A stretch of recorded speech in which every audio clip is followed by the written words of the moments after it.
Hola, bienvenidos a Entre Semana, donde vemos temas relevantes a la luz de la palabra de Dios. Todos buscamos vivir la buena vida, pero ¿quién la define? Aunque para cristianos la respuesta obvia es Jesús, la influencia de la era secular es más fuerte de lo que creemos. ¿Cuáles son las ideas dominantes de esta era secular? ¿Cómo se ve la influencia de estas ideas en nuestra forma de entender la buena vida? Acompañemos a Alex y a Marcelo en este nuevo capítulo, aquí en Entre Semana. Buscando la buena vida en una era secular. Esa es la serie que vamos a estar manejando por las próximas 3 semanas. Y es algo un poco, ¿cómo lo diría? Ambicioso. Sí. Porque queremos tratar de resumir algunas cuestiones filosóficas, sociológicas, históricas, misionológicas y espirituales. Todo empaquetado en una misma cosa, pero queremos responder... Hecha por 2 legos. Queremos responder la pregunta, ¿qué es la buena vida? Y creo que la pregunta en sí va mostrando también qué es lo que asumes acerca de la vida en sí. Donde apunta el ser humano, va mostrando también en qué época de la historia vives. Y bueno, esto no viene de nosotros. No. Esto sería el recalentado del recalentado. Exacto. Porque es el robo del robo, ¿ok? Eso, porque como dice, el dicho dice, ¿no? Ladrón que roba ladrón tiene 1000 años de ¿Es perdón. 1000 años? Sí, 1000. Okay, wow. Nosotros llevamos 5, entonces podemos seguir robando sin problema. Bien. Sí. Esto viene de un estudio que hicimos con los jóvenes mayores en la iglesia, después de que yo me flasheé con un autor llamado Andrew Root, un luterano que va a estar su libro, ¿no? O sea, el link del libro. Sí. Él tiene varios libros, hizo una trilogía de libros que habla acerca de la era secular. Entonces, el primer libro habló acerca de la fe en la era secular. Después habla de la congregación en la era secular. Iglesia. Y finalmente habla acerca de el pastor o el ministro en la era secular. Entonces, la era secular... Él lo está haciendo como está el robo que le hace. Correcto, porque él está absorbiendo de un filósofo llamado Charles Taylor. Que es un canadiense que escribió... ¿Cuándo escribió La este era libro? Secular, el 2000 por ahí. 2000, pero es un tomo grande. Sí. Y él habla acerca de cómo es que nosotros vivimos en una era donde nuestros conceptos de Dios han cambiado y de qué manera han cambiado y cómo eso va impactando nuestra vida. Ahora, él, creo que él es cristiano, Charles Taylor, o católico. Católico, creo que es católico.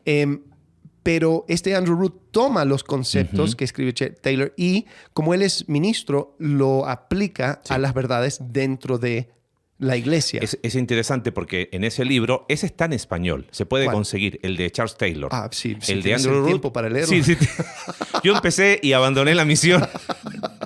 Ese sí que está denso, pero ese sí está densísimo. Bueno, ¿sabes cuando escuché la primera vez de Charles Taylor? Lo menciona Carl Trueman en su libro de el triunfo y el auge del ego moderno. De hecho, esta serie va a tener muchos hipervínculos a la serie de la muerte de Dios. Sí. Es un autorrobo Esto es también. como la muerte de Dios 2. 2, exacto, 2.0. La resurrección.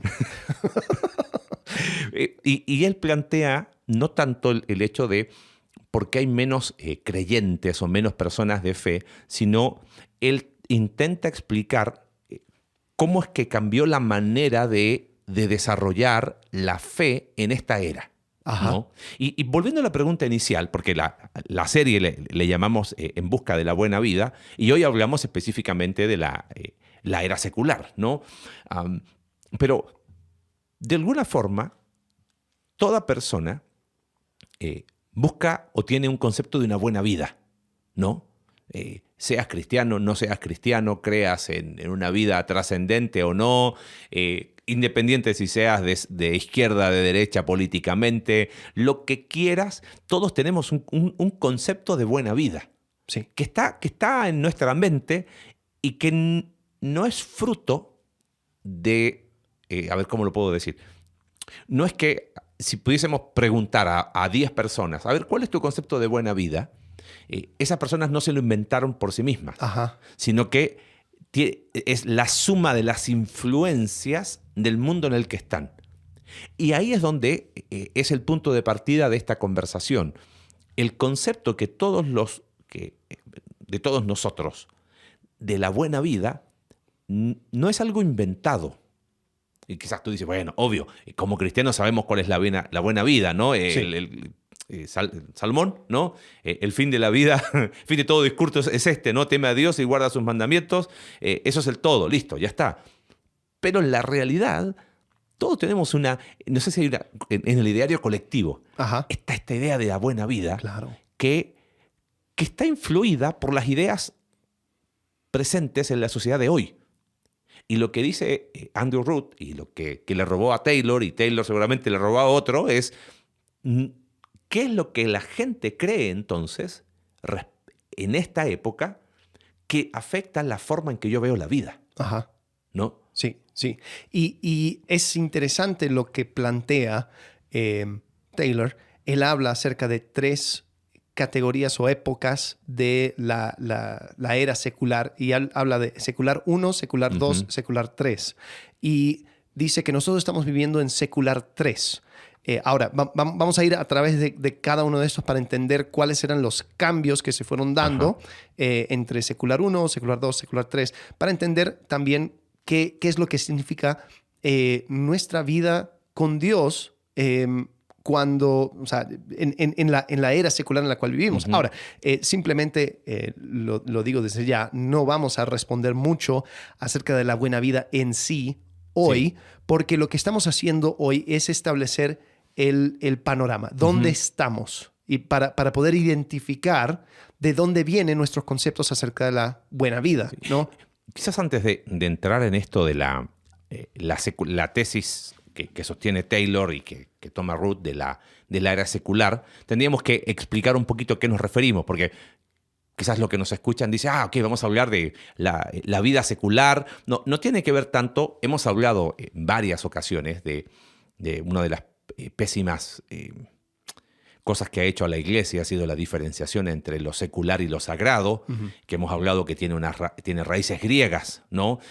Los griegos decían, lo secular es lo que no tiene que ver con Dios, ¿no? Entonces ellos iban al templo, adoraban a Dios, eso era lo religioso, eso era lo sagrado, lo sacro, y lo secular tenía que ver con lo que no tenía que ver con esa vida, ¿no? Eso es, también eso viene de un libro muy bueno.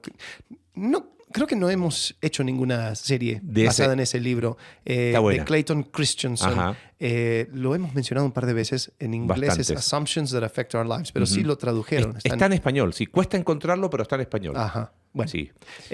Pero sí, la idea entre secular y santo, o sea, y cuando hablamos de secular y santo, estamos hablando de el espacio donde existe Dios, eso sería lo santo, y lo secular es lo común, lo mundano. Claro. O sea, no mundano como pecaminoso, sino que una cosa que no es algo particularmente, o sea, no está Dios, es algo, o sea, pelar papas. Claro, donde Dios no tiene nada que ver ahí. Sí, correcto. O sea, levantarse a plantar ahí tu campo, sembrar tu campo, etc.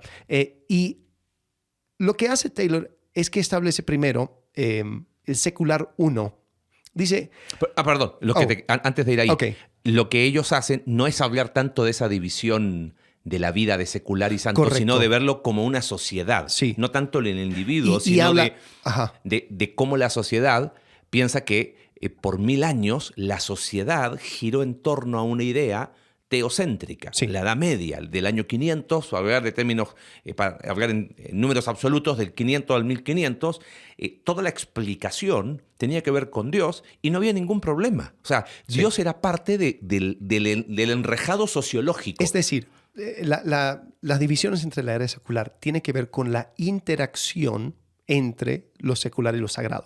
¿No? O sea, no tanto de, como dijimos, claro, o sea, como que tu vida, cómo lo defino, pero de qué manera yo la imaginación colectiva, lo que asumía la gente acerca de la interacción entre lo secular y lo sagrado. Entonces, en Por eso ahí vamos a estar hablando. Entonces, la idea es explicar un poquito cómo ellos van viendo que fue cambiando la sociedad desde el fin de la Edad Media hasta ahora. Correcto, ¿no? correcto. Sí. Entonces, primero es secular 1.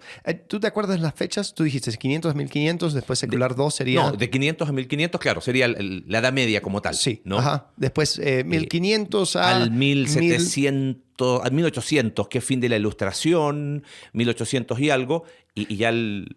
Sí, ahora sí, doy la fecha creo que la secular 3 es aún más moderna. Más moderno. Es que secular 1 no incluye como tal la Edad Media, sino incluye los primeros años post-Edad Media, donde todavía... bueno, partamos por secular 1. Ok, sí, porque esa es la más definida. Secular 1... perdón, acabo de preguntar a inteligencia artificial. Dice secular 1... no, pero no da fechas. Es que secular 1 es post-Edad Media. Entonces son los primeros años donde ya... secular 1 es la Edad Media. Es la época Alción. Claro, pero en el declive de la creencia religiosa. A eso me refiero.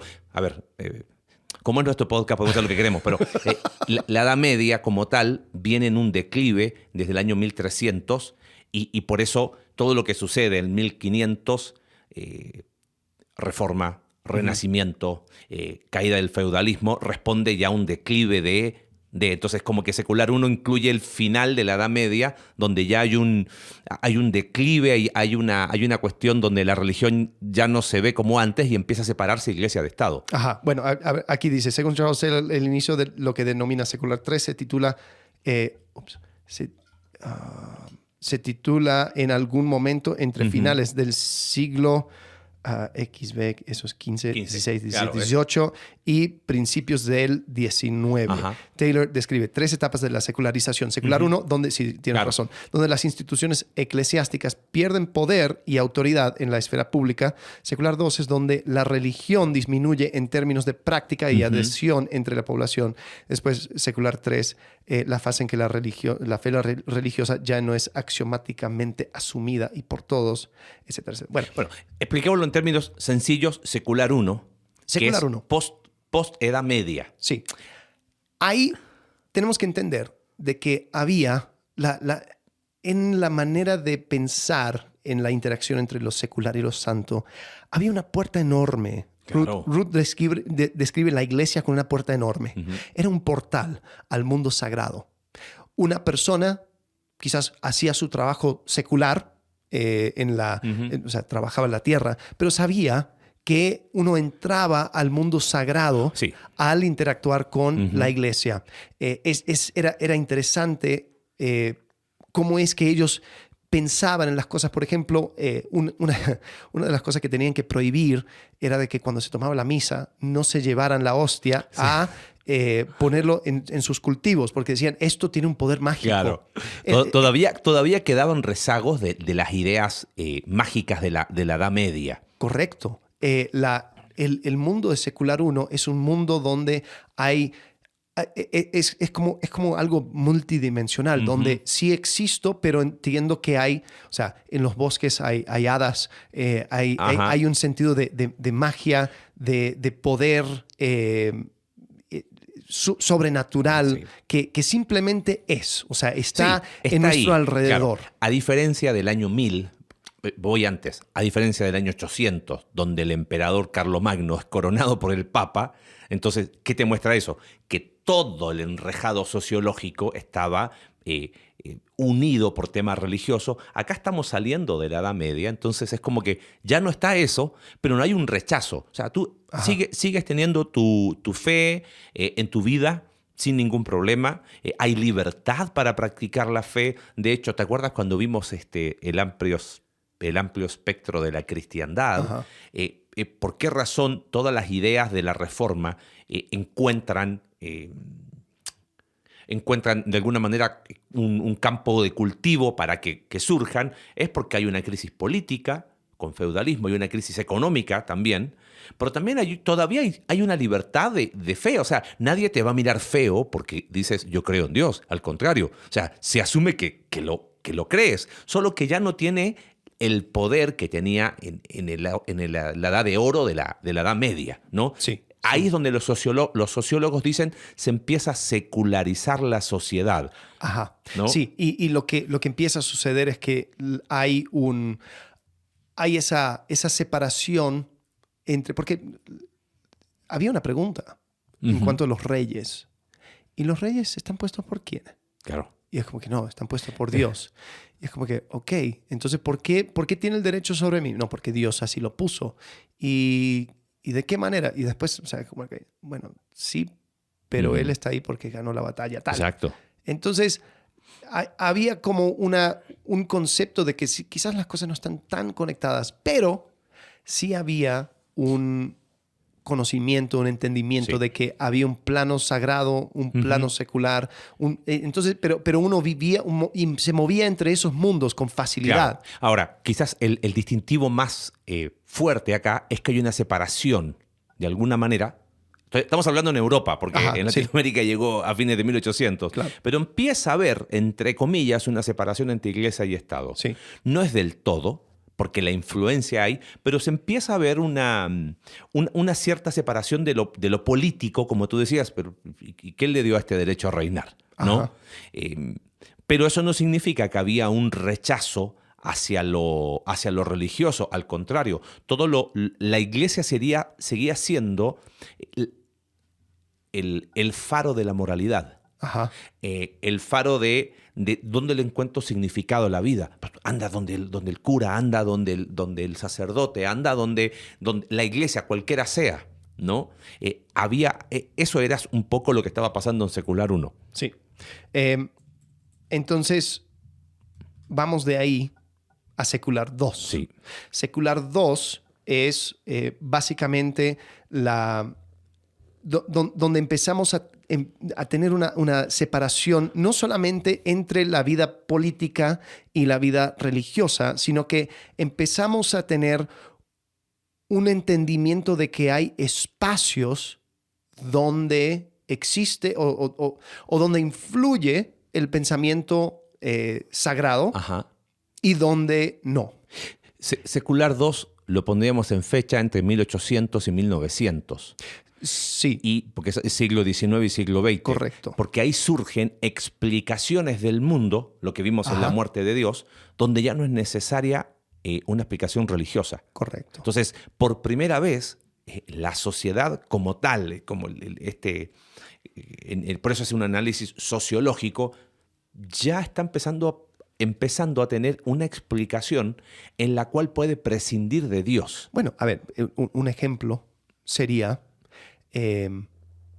yo diría, el Estados Unidos cuando se fundó, 1776, eso se consideraría todavía la época de Secular 1. Secular 1, saliendo de Secular 1. Saliendo de Secular 1, pero todavía en Secular 1. Claro. Se establece Estados Unidos como un Estado laico, ¿no? Sí. El Estado laico en aquel entonces no significaba de que no podían venir con sus ideas cristianas. Exacto. De que no podían buscar en esta ley cuál es el fundamento bíblico. No, o sea, eso no significaba... No negaba la fe. O sea, no Secular negaba 1, la fe. claro. Eso es Secular 1. Es decir, yo entro al gobierno. Política. Ahora, el gobierno no es iglesia. Y eso es lo que... Eso es Secular 1. Secular 1 es decir... Nosotros como gobierno no vamos a decirte la religión, a diferencia de donde venían de Inglaterra, claro, que era la iglesia gobierno anglicana. Iglesia, lo mismo. El rey es ¿cuál es el título que se le dan en la iglesia anglicana? No es el Pontifex Maximus, no. Es el... bueno. Es ya me voy a acordar. Como que el jefe de la iglesia. El jefe de la iglesia, sí. O sea, y entonces jefe de Estado es jefe de la iglesia. Eso es pre-secular 1. Entonces podríamos ver más o menos, o sea, la manera en que Estados Unidos lo establece, dice, hay una barrera de separación entre la iglesia y el Estado. Y él lo que estaba diciendo, eso Thomas Jefferson lo hace en una carta a bautistas que están preocupados. Porque decía, oye, ¿qué onda con nosotros? Creo que lo hablamos en la muerte de Dios, pero él establece una división entre lo secular y lo sagrado en el sentido de la función del gobierno. Dice, Sí. el gobierno no tiene opinión acerca de la religión, pero eso no significaba que las mismas personas que ocupaban el espacio de gobierno no fueran influenciados por su religión. Eso definitivamente y 100% estaba y era abierto. O sea, se comenzaba las sesiones orando. Claro. El mismo Benjamin Franklin, que era un deísta, realmente no era un cristiano. Él decía, ¿cómo podemos dejar a un lado a Dios que nos salvó, que nos trajo, que nos ayudó y no comenzar este tiempo de gobierno con una oración? Entonces establecen la oración. Había capellanes en el gobierno, etcétera, etcétera. Entonces, o sea, vuelvo a decir, secular 1 se mueve entre espacio secular a espacio sagrado con facilidad. Pero en secular 2 empieza a surgir explicaciones donde ya... por eso en Europa es la época del auge de los filósofos. Ajá. Que son los que uno estudia de todo 1700 y 1800, que proponen ideas donde ya Dios no es necesario de alguna manera. Y no solamente necesario, no es bienvenido. O sea, hoy en día, cuando hablamos acerca del Estado laico, no estamos solamente diciendo un Estado donde no influencia la religión no influencia el Estado como organismo. Sí. Ahora se habla de un Estado laico como un lugar donde las ideas religiosas no tienen lugar. Si no te perdimos hasta este momento... si sigues con nosotros...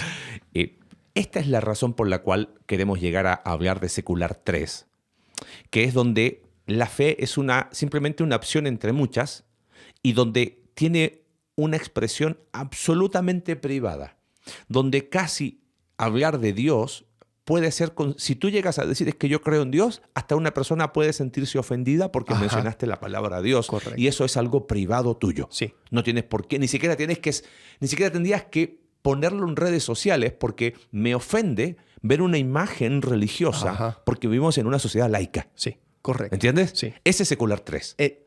Sí. O sea, la expresión donde tu fe es absolutamente privada, donde ni siquiera debería ser expresada públicamente porque no hay espacios públicos, no necesita un espacio público la fe. Eso es exclusivo tuyo, privado. Sí, pero eso comienza en secular 2, donde se empieza a ver espacios. Entonces, la iglesia es el lugar donde tú vas para tener tus ideas religiosas.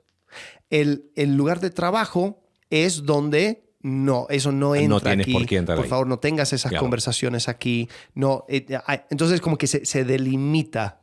En secular 1 había un movimiento libre de tal forma que las iglesias sonaban las campanas de la iglesia, no solamente para llamar a la gente a misa, sino que también era para espantar a los demonios. Entonces era como que vamos, o sea, hay una actividad religiosa que va teniendo un impacto en el mundo. Después era como que no, hay espacios y estos espacios también va limitando tu comportamiento, tu pensamiento. Bueno, después de ahí vamos a secular 3. Que es donde se endurece un poco. Se endurece y también yo creo que no, o sea, ¿cómo lo digo? No va más allá de la expresión. O sea, no es que simplemente me limito en diferentes espacios, sino que también llego a mi propia mente y niego la trascendencia de Dios. O sea, no existe explicación para ninguna cosa que no sea materialista, es decir, relacionado con la materia o con la naturaleza. Sí. Entonces, todo lo que sucede tiene un porqué secular, un porqué la explicación de la tierra. Metafísica no entra aquí. Sí. Un ejemplo que da Ruth dice, yo sé que estoy en secular 3 porque cuando mi hijo le duele la panza, yo empiezo inmediatamente a ver qué es lo que comió, qué le habrá hecho daño y voy buscando una píldora para ver si le puedo aliviar un poco el dolor. Si estuviera en secular 1, buscaría un sacerdote para que le quitara el demonio. Claro. Entonces, es decir, no existe la actividad de lo sobrenatural en mi vida. Lo único que me afecta es lo que yo percibo, yo puedo sentir en este mundo. Ahora, para aclarar, porque escuchándote así, digo, yo mejor quiero estar en secular 3, no en secular 1, porque claro, aquí no estamos hablando de cuál fue mejor o peor. Lo que hacen estos autores es, este es el mundo en el que vivimos y en el mundo en que los cristianos desarrollan su fe. Ajá. Por supuesto que en secular 1, donde todo se le echaba la culpa a la actividad sobrenatural, se llamaba el sacerdote para simplemente algo me cayó mal al estómago. Correcto. Entonces, desde un punto de vista, lo que estamos tratando de hacer es entender dónde vivimos o dónde desarrollamos nuestra fe, porque lo que dice Ruth, y ahí volvemos a la pregunta inicial, ¿qué es la buena vida? Las personas somos cristianos que anunciamos el Evangelio, que ofrece una mejor vida. ¿Y qué es esa buena vida? Bueno, yo creo, no somos inmunes a lo que piensa la sociedad hoy. Y en esta sociedad donde todo tiene que ser explicado, donde no hay lugar para lo trascendente, la buena vida, por lo tanto, se transforma en absolutamente cosas que no tienen que ver con la trascendencia. Ajá.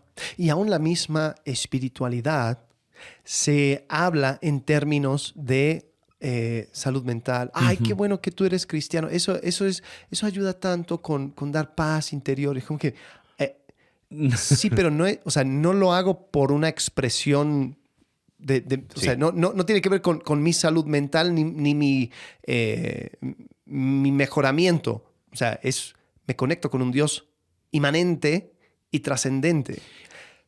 Pero en secular 3 eso es totalmente negado. Ajá. La gente que va a la iglesia, la gente que va a un temazcal, la gente que va a lo que sea, simplemente están tratando de poner en orden sus pensamientos y ser mejores personas. Bueno, permíteme rascar algo ahí. Si me voy mucho por las ramas, vuélveme para que no nos pierdan. Ya a los 3 que nos están escuchando en este momento.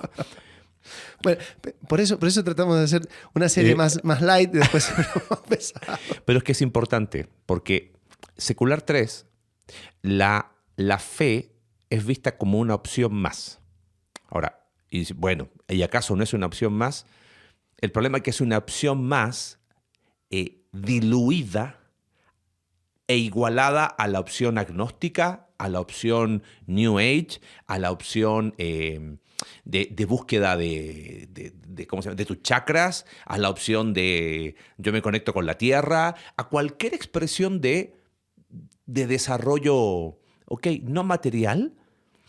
Y el problema es que tú como cristiano, que crees en una verdad absoluta, tú no te ves como una opción más. Ajá. Entonces ahí donde se empieza a generar una presión, y por eso en secular 3 es donde más dudas o donde más, ¿cómo lo puedo decir?, experimentan crisis los creyentes, porque, oye, pero simplemente lo mío es una opción más entre todos. Claro. Y si es una opción más, entonces la vivo como si fuese una opción más.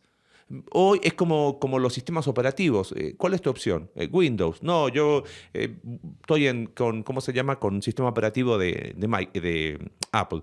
¿Y cuál elijo? Y es una opción. Ajá. Claro, algunos transforman eso en religión y hacen de eso una religión, pero ese es otro tema. Pero es una opción más entre muchas. Entonces... Y aún... las personas, o sea, porque yo creo que hay creyentes verdaderos en cada rama, Ajá. pero los que andan usando lo de buffet, en realidad lo que están mostrando es de que ellos no creen en la trascendencia. Bueno, ahí quería ir. O sea, no van a, qué sé yo, por ejemplo, en Bernal, aquí en Querétaro, es un lugar donde la gente sube a la peña de Bernal. Es el tercer monolito más grande del mundo. Pero agarran las energías. Después va un temazcal y todo. En realidad, yo creo que pocos piensan que se están conectando con Tlaloc, Quetzalcóatl. Sí. O sea, en realidad lo están diciendo porque, si me conecto con el universo, tengo una experiencia, conozco. Y sí, hay un cierto misticismo, pero no es como que ellos se meten al mito de creación náhuatl y creen todo eso. No, es como que, pues está chido, ¿no? Lo mismo con un montón de otras fe. No, soy budista. No, entonces tú sí eres así. No, o sea, como que me gustó este elemento, esta idea, el respeto a la naturaleza, me gustó. Entonces, o sea, es como que yo voy agarrando las partes que me interesan, porque total, como esto no, o sea, no va a trascender, o sea, esto no implica una conexión con espíritus ancestrales o dioses o nada, simplemente es para mi propio mejoramiento. Entonces, ahí es donde tengo la posibilidad de estar escogiendo. Bueno, y todo eso para responder la pregunta inicial, porque es que para mí este es el punto quizás más álgido de este tema de la búsqueda de la buena vida, capítulo 1 en la era secular. Porque como la fe es vista como una opción más, pero ni siquiera como una... Es como, qué bien por ti. Ponte el zapato del creyente, que perfilemos 3, 4.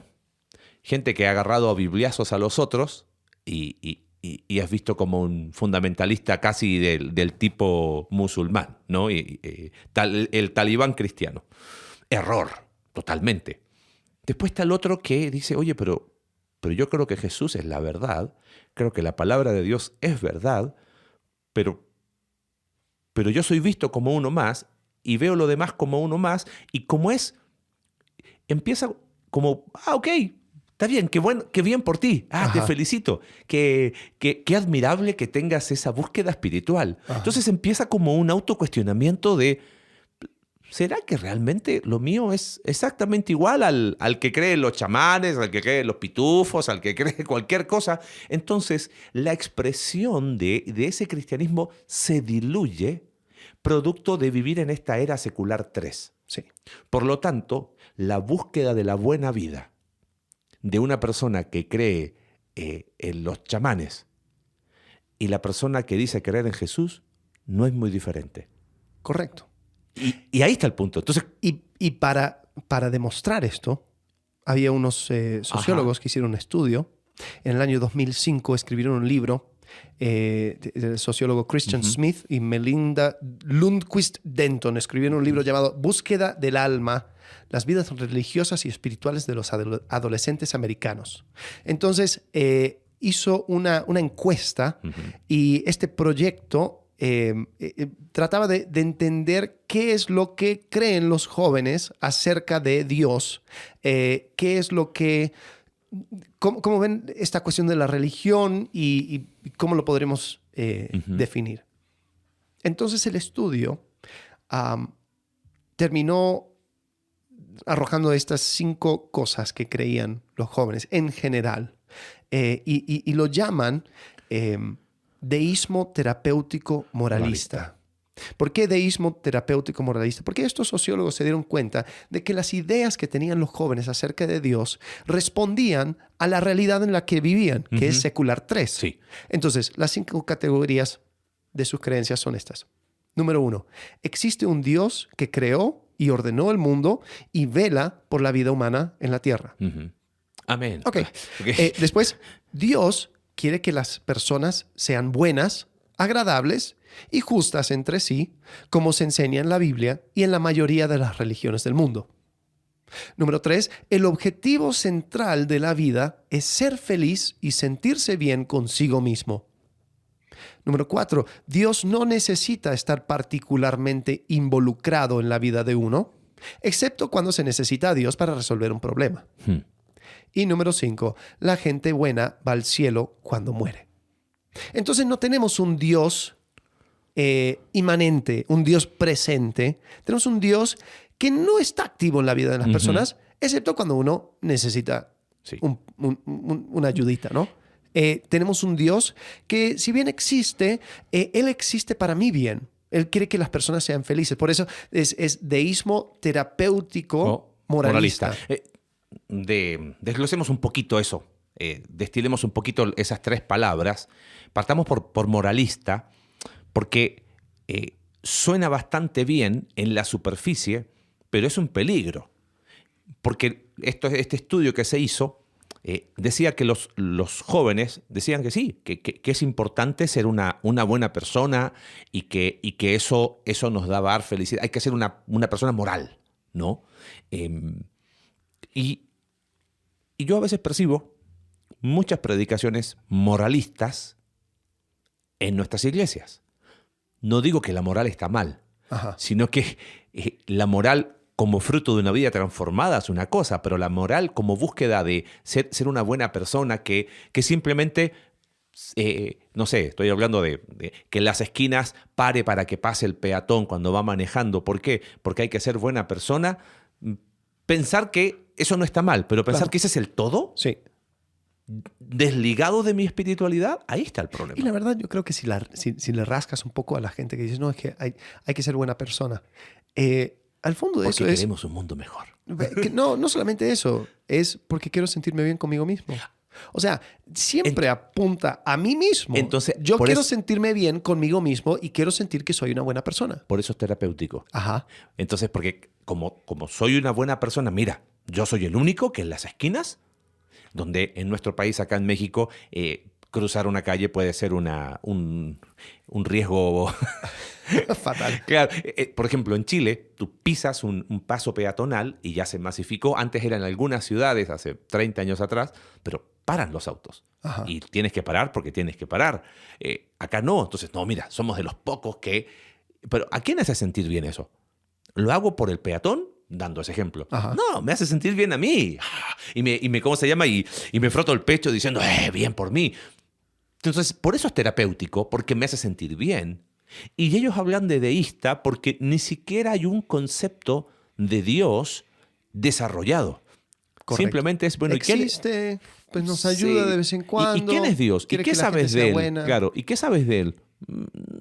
No sé, o sea, pero ahí está. Y el tema es que cuando uno analiza los resultados de este libro, uno dice, wow, me parece que la influencia de la era secular es mucho más grande de lo que uno pensaría, secular 3, Claro. y este de deísmo, bueno, no me acuerdo el orden, Secular. Ajá, Terapéutico moralista, termina condicionando la perspectiva de la buena vida. Sí. Entonces, ¿qué es la buena vida? Ser buena persona para sentirme bien, y si algo existe... ¿Y para qué existe Dios? Pues para echarme la mano con Claro. mi versión de la buena vida. Entonces, yo creo que el tema es que no nos hemos dado cuenta en el mundo en el que nos encontramos y cometemos un error. Ujú. Porque cuando decimos, no, tenemos que hacer algo, tenemos, o sea, este mundo secular pues necesita a Jesús. Entonces lo que quieren hacer es, tenemos que invadir los espacios Ujú. para que esté Cristo, para que entre el cristianismo a las escuelas, porque el cristianismo fue quitado de las escuelas, que fue quitado del Claro. cine, que fue quitado de no sé de dónde. Entonces se levanta un ser político y dice, bueno, sí, quiero agradecer a Dios y a Jesucristo, y todos, ¡wow! Un aplauso, ¡wow!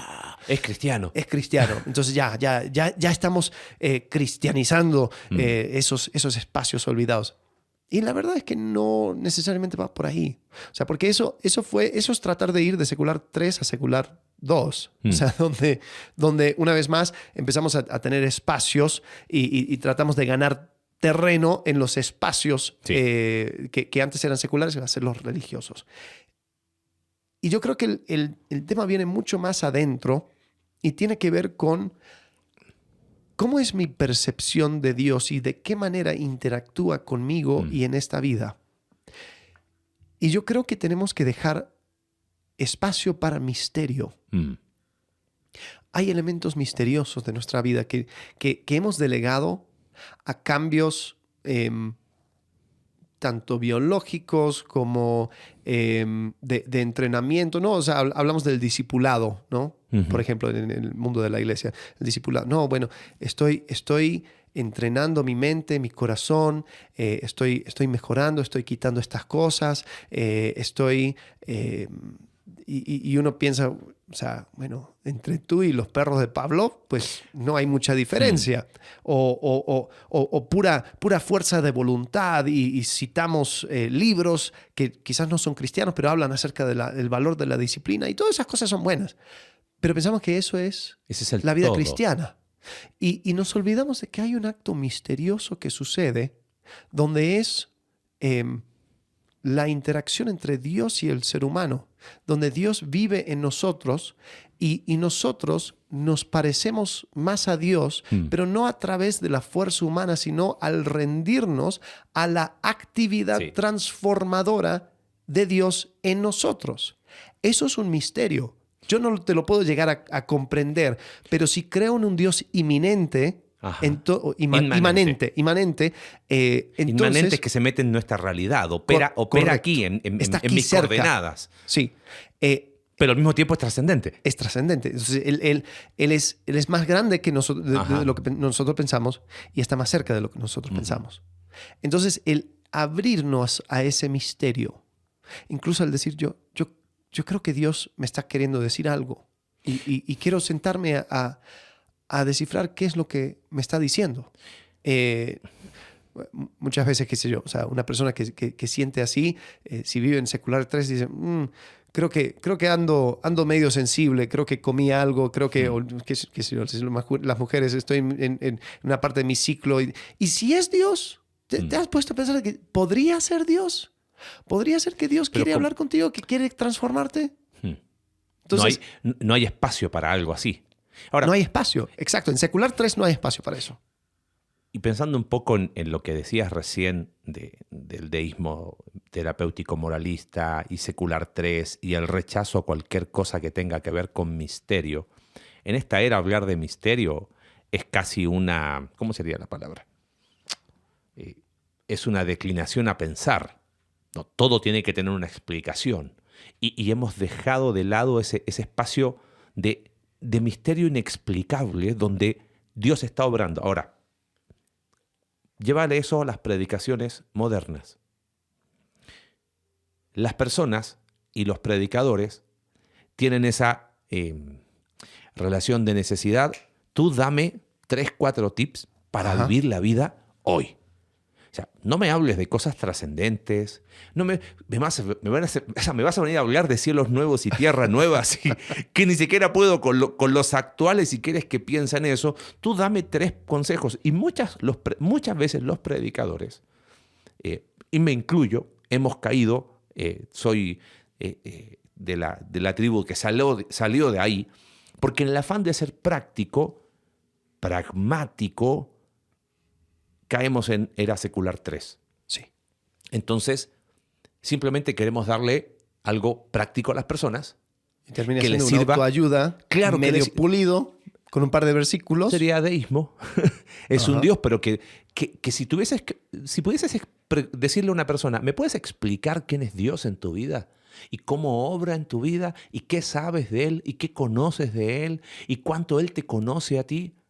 ¿Y me puedes explicar por qué haces lo que haces? Y cuando empezamos a medir las respuestas, no creo que esté muy lejos de este deísmo terapéutico moralista. Entonces, al final, la buena vida, en términos, por ejemplo, eclesiásticos, que es lo que dice Ruth, del primer libro que mencionamos, es que como iglesia no hemos sido capaces de leer esta era. Correcto. Entonces, pretendemos con programas que entretienen a las personas con haciendo servicios más entretenidos, con algo que los mantenga, que se lleven algo práctico, 4 tips para una buena comunicación con tus hijos. Lo único que estamos demostrando es que estamos buscando la buena vida exactamente en los mismos términos que una persona no creyente. Sí. Y si eso es así, entonces eso genera una... Y solamente queremos que nuestra versión de esa secularidad sea lo que gane. Claro. ¿No? O sea, es secular 3, sabor cristiano. Ajá. Y el problema es que, entonces, si fuese así, si estamos buscando la buena vida, exactamente de la misma manera, vamos a hablar de eso en los próximos episodios, como lo busca una persona sin Cristo, o no entendimos el Evangelio, o ¿sabes qué? Esto es una gran mentira. Cerremos el estadio, como dicen en Sudamérica, y nos vamos. Porque ¿para qué seguir con esto? Claro, esto es un show. Punto. Sí, pero en secular 3, o sea, lo que importa son, como dices, esos programas. Y cómo mido que estoy ganando, pues tengo más gente en mi programa, Claro. tengo más personas escuchando mis ideas, etcétera, etcétera, etcétera. Quiero leer algo del libro. Se tradujo, solamente está en inglés, pero es interesante lo que dice Ruth acerca de esto de el misterio. Dice, si la fe fuera realmente una realidad de encuentro cósmico y ontológico, es decir, es el encuentro de un Dios real, un Dios que existe realmente en este cosmos, en este universo. Dice, si trajera a tu ser una realidad ontológica completamente ajena, es decir, si la fe trae a alguien distinto a ti, cerca de ti, porque eso es lo que creemos. Cuando yo llego a Cristo, Dios está cerca de lo que dice en Efesios, los que estaban lejos ahora están cerca por la sangre de Cristo. O sea, si eso realmente es la verdad, en vez de simplemente, me siento mejor conmigo mismo. O sea, esto es algo acerca de mejorarme a mí. Si trajera una realidad ontológica completamente ajena, si te arrastrara a un encuentro con una fuerza trascendente,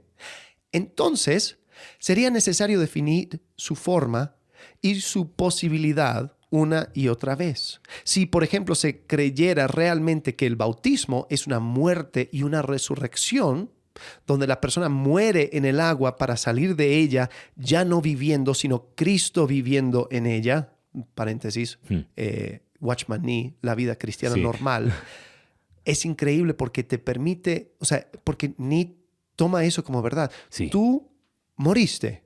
Bueno, y ahora Cristo vive en ti. Pero no, bueno, o sea, yo me mejoro. Claro. No, tú estás muerto. O sea, dice Ruth, si eso realmente es la realidad, la verdad ontológica, o sea, es lo que es. Esencial, Dice, sino con Cristo viviendo en ella, encontrando una unión tan profunda dentro de su ser que queda ontológicamente cambiada. Eres una persona nueva, eres criatura nueva. Eso no es simplemente una frase. O sea, año nuevo, nuevo yo, ¿no? O sea, no. Eres una persona distinta ontológicamente. Dice, entonces tendríamos que explicar una y otra vez qué significa y cómo funciona y, lo que es más importante, quién se encuentra con nosotros de esta forma ontológica radical. Es decir, ¿quién es este ser diferente a mí, que se acerca a mí, que me cambia, que me hace nuevo, en quién encuentro mi vida? Y ahí es donde no hay espacio para el deísmo terapéutico moral. Exacto. Si esto se trata de Cristo y conocer a Cristo.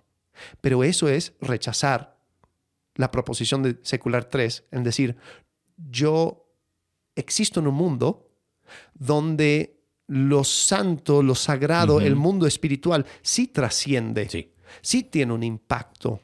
Ahora, no es volver al misticismo de pensar que no, fue un duende o que me hicieron un trabajo. Esto y no ahora, es volver a la Edad Media. No. Pero es decir, no rechacemos la actividad de Dios en este mundo simplemente por rechazar la ignorancia de siglos pasados. O sea, porque yo creo que hay algo que se gana cada vez que nos movemos de secular 1 a 2 al 3. O sea, secular 1 rechazaron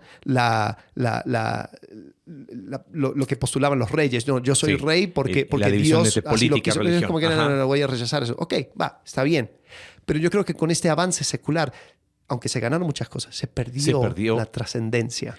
Y al perderse la trascendencia, en ese mundo es donde nosotros vivimos la fe. O sea, ¿cómo, volviendo a la cita que hacías recién, por qué razón nos cuesta ver eso de trascendencia y de inmanencia? Claro que cuesta porque vivimos en un mundo que niega lo trascendente, lo inmanente. Por lo tanto, no quiero ser reduccionista, pero no son muchas las opciones. O soy un bicho raro en esta era secular, como muchas veces son vistos algunos cristianos, o simplemente mi cristianismo es una opción más igual a todas. ¿Por qué? Porque en estas opciones religiosas o espirituales, la trascendencia y la inmanencia no son parte de la realidad. Es como que bien por ti. Ahora, ¿tú no sientes que quizás estamos entrando a otra era? Quizás lo que definió Charles Taylor acerca de Secular 3, ahora yo siento que hay algunos movimientos interesantes, desafortunadamente no necesariamente dirigido por la iglesia, pero siento que la cultura está empezando a aceptar un poco más de misterio. Sí. Lo veo, por ejemplo, en la fascinación con alienígenas y cómo es que ya, o sea, uno no es raro por creer en seres extraterrestres, en creer en demonios o seres de otro mundo, en el mundo espiritual, porque antes era como que no. Eso no existe, eso, o sea, tienes un problema en tu cabeza si crees esto. Pero ahora es, o sea, dentro del discurso público, el discurso popular, hay discusiones con personas, o sea, de renombre que andan hablando acerca de estas cosas. Y gracias a Dios hay personas que están listos con una respuesta que apunta a Cristo, pero siento que de cierta manera, como que la cultura ya está listo para empezar a aceptar un poco más de misterio. Sí. No sé cómo lo has visto tú. Sí, solamente que como son atisbos, porque recuerda que lo que se dijo en 1800, las religiones van a desaparecer y hoy tenemos la mayor cantidad de religiones y hay un aumento de expresiones que tienen que ver con una búsqueda de trascendencia, pero es en una era, diríamos, post-secular 3. O sea, Ajá, sí. No va a ser como, oh, qué Ajá, bueno. no es un regreso. Claro, al contrario. Creo que eso nos tiene que hacer, y ahí es donde un poco el libro de Ruth a mí me gustó, porque tú quieres vivir y quieres decirle a la gente qué es creer en Jesús, y lo haces a través de programas basados en entretenimiento. Si no me equivoco, la crisis de Andrew Root, él era líder de jóvenes. Ajá. Dijo, ¿qué estoy haciendo? O sea, esto está mal. Sí. Los típicos programas de jóvenes no van para este mundo en el que estoy viviendo. Por lo tanto, tenemos un súper gran desafío, porque es probable que en estos atisbos que tú dices, mira, este tipo me parece que anda en una búsqueda espiritual, presente enormes oportunidades para el evangelio, pero al mismo tiempo sea difusa la línea. Correcto. Entonces es como que, pero a ver, ¿de qué me estás hablando? Y me ha pasado, compartiendo el evangelio, y lo hemos dicho, ¿no? Que al final terminamos explicando el evangelio, pero porque es como si simplemente lo dices como a lo mejor lo dijimos por tanto tiempo, y sigo creyendo que el evangelio es sencillo en el sentido de que no es complejo, pero no es ajeno al mundo en el que está. La interpretación de esas palabras puede llevar a cualquier cosa. Entonces, creo que sí hay un despertar, hay cierta búsqueda, hay cierta desilusión se suponía que la sociedad, todo el post-ilustración, piensa que empezando en 1900 era, vamos a llegar, el hombre llega a la luna y ya después de eso es, wow, ya el mundo va a ser perfecto, y no fue así. No, claro, sí. Y creo que incluso hay una cierta desilusión con esta nueva era atea. Pienso en una mujer atea muy, muy famosa, se llama Ayaan Hirsi Ali. Ella llegó a Cristo hace poco y sí. Ella viene del mundo musulmán. Y, o sea, su conclusión a ser atea era como que, el problema fue la religión. O sea, solo que yo vengo del sabor musulmana de la religión y rechazo todo. Pero después empezó a darse cuenta de que, no, espérate, esta sociedad está fundamentada sobre valores cristianas. Y lo que nosotros apreciamos y atesoramos viene porque nace de conceptos cristianos. Entonces, no es que todas las religiones son iguales. No es que esto, o sea, como que el problema es que la gente cree demasiado en la trascendencia. Hay una diferencia. Entonces, creo que hay un cierto despertar, una cierta sensibilidad, a ver, ¿cómo lo digo? Es como que están volviendo a incluir al cristianismo dentro del discurso público. Donde antes era rechazado, como dijiste, donde era como que no, eso es personal, no lo traigas. Nosotros solamente vamos a hablar acerca de cosas o sea, que no trasciendan. Y bueno, habría que ver en qué dirección va, porque esto no es estático, esto es dinámico. Sin embargo, sí creo que todavía podríamos decir que vivimos en la época de secular 3 y eso impacta un montón de cosas. Las próximas semanas vamos a hablar acerca de cómo impacta nuestra búsqueda de la buena vida en cuanto a la autenticidad. Vamos a hablar acerca del tiempo, vamos a hablar acerca de cómo es que nuestros sueños y nuestros deseos también son impactados. Así que se viene una buena conversación. Sí. Bueno, gracias. Esperamos sus comentarios, preguntas y bueno, nos vemos próxima semana. Hasta luego. Gracias. Gracias por acompañarnos en un capítulo más de Entre Semana. Si quieres ser parte de este proyecto y apoyar financieramente para generar más recursos para tu crecimiento espiritual, en la descripción del episodio está el link para poder realizarlo.